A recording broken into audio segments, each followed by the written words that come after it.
The left has now expanded the definition of traitor to encompass people who don't like what they say about Ukraine. And they've narrowed the definition of traitor to exclude people who overtly hate the United States. If you overtly hate the United States, you might actually just be a good American patriot. But if you're not militant enough on Ukraine, this makes you a traitor. So yesterday on The View, Whoopi Goldberg, that great intellectual who is back from her 2-week vacation, which she earned by essentially suggesting that Jews were white people killed by other white people during the Holocaust. And I don't know where she shops, but I don't know why she wears a sweatshirt that says nope. In any case, Whoopi Goldberg and Ana Navarro, two of the great intellects of our time, combined brain power could power an extraordinarily small kazoo. So Whoopi Goldberg and Ana Navarro are now saying that Tucker Carlson and Candace Owens and Tulsi Gabbard, all of these people, maybe they should be arrested because they're parroting Russian propaganda. When Democrats parrot Russian propaganda like for years, including during the Cold War, by the way, this is just patriotism. I will note that Ted Kennedy actively was talking with members of the Soviet Politburo in the 1980s in an attempt to revive his flagging political fortunes and ripping on Ronald Reagan at the same time. And he's a great patriot, Lion of the Senate and all of that. Anyway, here's Ana Navarro and Whoopi Goldberg, two of the great luminaries of our time.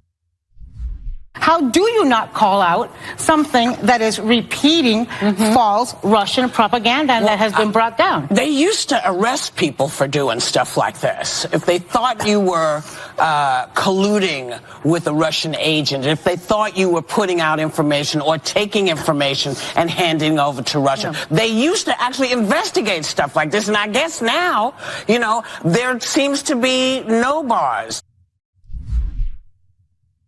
Oh, so now we're going to sick the DOJ on people and investigate people for saying things that we don't like about Russia and Ukraine. Claire McCaskill, former senator from Missouri, she's on the same bandwagon. She says that Tucker Carlson is now close to treason.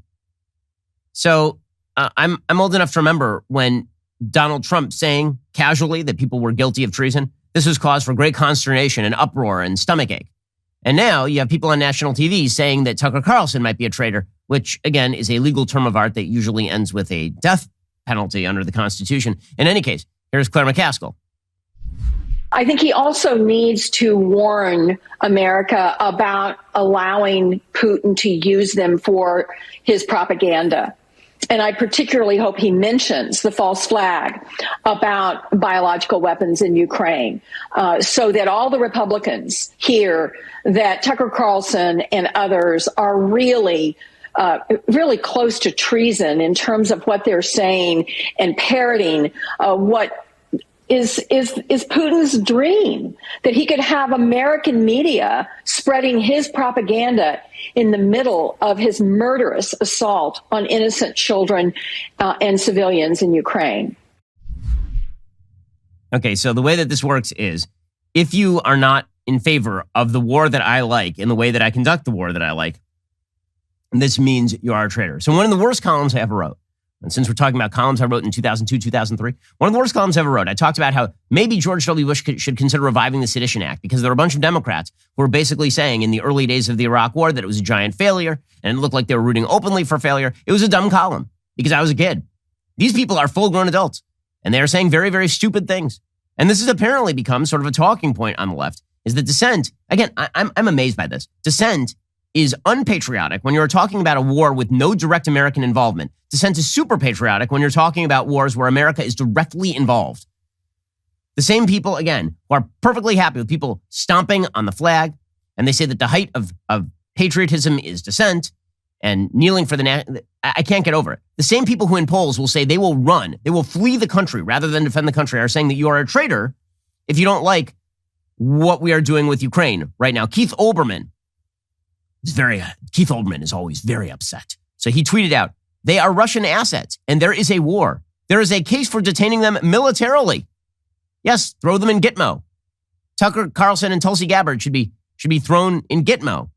Trials are a sign of good faith and patience on the part of democracy. So I'd like to see him bring a criminal charge against Tulsi Gabbard and Tucker Carlson. We'll see how that goes in court. Meanwhile, you have Malcolm Nance, the great mind over at MSNBC, a person who once suggested that literally tens of thousands of people had invaded the Capitol building on Bill Maher with me. He's a genius of world-shattering cataclysmic proportions.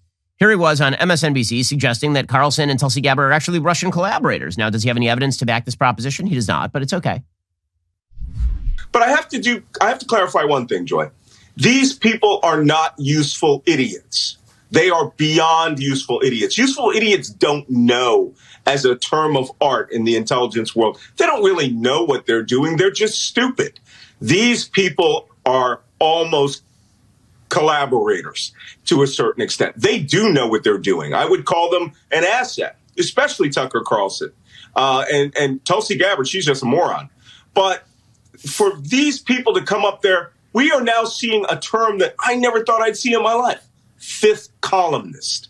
People who are deliberately working to undermine the American structure. Oh, okay, my goodness. On Joy Reid's show, people who are deliberately working to undermine, if there's somebody who stands up for the American structure, it's definitely Joy Reid. Somebody who really believes in the institutional truths of the United States. Joy Reid and Malcolm Nance, these people are they are great defenders of the American institutions, these folks. And the same people who for 4 years declared that Donald Trump was a Putin asset and then undermined the election of 2016. All the people who are happy to see the key institutions of American life wiped away because America is a truly awful, terrible, horrible, no good, very bad, racist place. All those same people are like, you're threatening the United States if you don't back Joe Biden's play with regard to Ukraine. Now, again, I don't agree with Tulsi Gabbard. I don't agree with Tucker Carlson, but I'm amazed by the number of people on the left who are suddenly in the rah-rah bandwagon, round up the people who disagree with us camp. Amazing how this works. The least patriotic among us have suddenly become the most patriotic with regard to Ukraine. It's an amazing shift in time. And so I take their word with a grain of salt. I really do. I know what you're thinking. It's time to binge some more Ben Shapiro videos. Well, you are right. You should. But first, like and subscribe. Perfect. I'll see you in the next video.